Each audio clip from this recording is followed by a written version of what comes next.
Need the best image sizes for Facebook? It's so frustrating when you design something and it looks perfect on the desktop computer, then you pull it up on your smartphone and it's just a mess. Today we're going to run through the best image sizes for all the different places you use images on Facebook. All right, let's get into it. Hey, what's up, busy people? Welcome to 5 Minute Social Media. If you've had figure out my social media on your to-do list forever, and you just keep shoving it down because you're overwhelmed, you don't know where to start, what we do is we put out a brand new quick video every week to help you with a different piece of your digital marketing strategy. If that sounds like something you could use, go ahead and click subscribe, click that bell so you'll be notified when a new video comes out. My name is Jerry Potter. We can connect on social media at Mr. Jerry Potter, and today we're talking about the best image sizes for Facebook. This will be helpful if you've ever created a Facebook cover photo and it looks great on the computer, or an event photo, and you pull it up on your mobile phone and it looks like garbage. This will help you know what sizes to use where. I've got two pieces of good news for you though. One, Facebook has made it so that most image sizes look good on desktop, also look good on mobile. Most of the time. Not always, but most of the time. And number two, I'm going to share with you the best image sizes for Facebook profile photos, cover photos, photo posts, video posts, ads, and group photos. So let's start with profile photos. Generally, your profile photo is going to be square, although a lot of times it does crop it down to a circle, for example, in each post on the news feed. So just keep that in mind. The profile photo will show at 170 by 170. I usually size my profile photos, like if I'm going to take the time to resize them for a bunch of networks, I'll use Canva to do that because it's free and it's easy.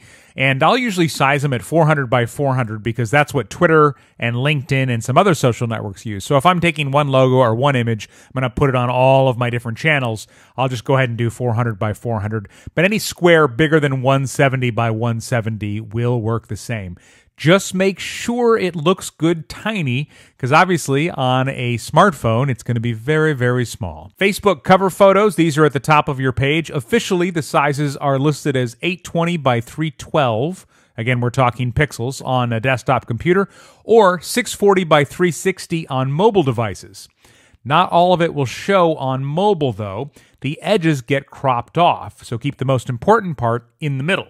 Now, I actually prefer to design mine at 820 by 461, as suggested by LouiseM.com. The top and the bottom will be cropped a little bit in desktop, and the sides will be cropped on mobile. So again, keep your important content there in the middle. Also, remember the difference between personal profiles and business pages. Most of what we're talking about in this video applies to business pages, but it also works for personal profiles.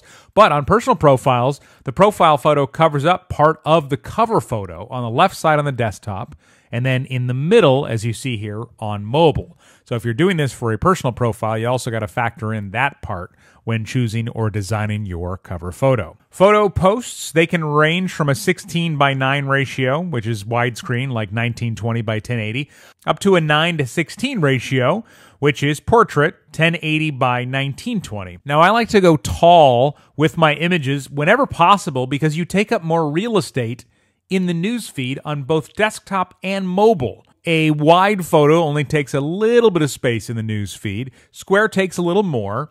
And then a tall photo or a portrait photo actually takes up a lot more space as they're scrolling. And my theory is the more time someone's eyes spend on your image, the more likely you are to get them to stop and engage with it. For video posts, for the longest time, it was always a 16 by 9 ratio, which is 1920 by 1080. That's widescreen.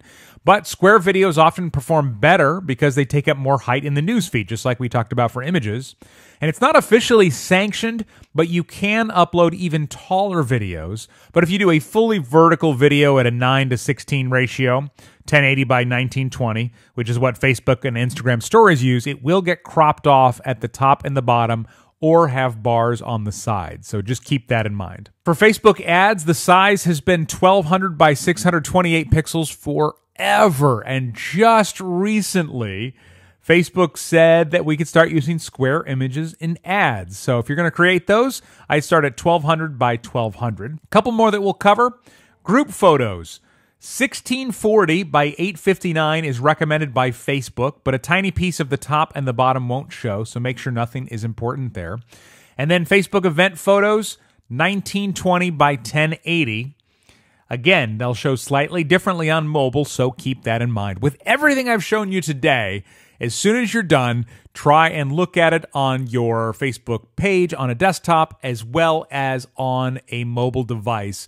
That way you know everything looks good everywhere. But having these image sizes should save you some time in testing. I hope those were helpful. If so, do me a favor, give this video a like. And thank you so much for watching 5 Minute Social Media. You're not only supporting me, but also my two tiny superheroes at home.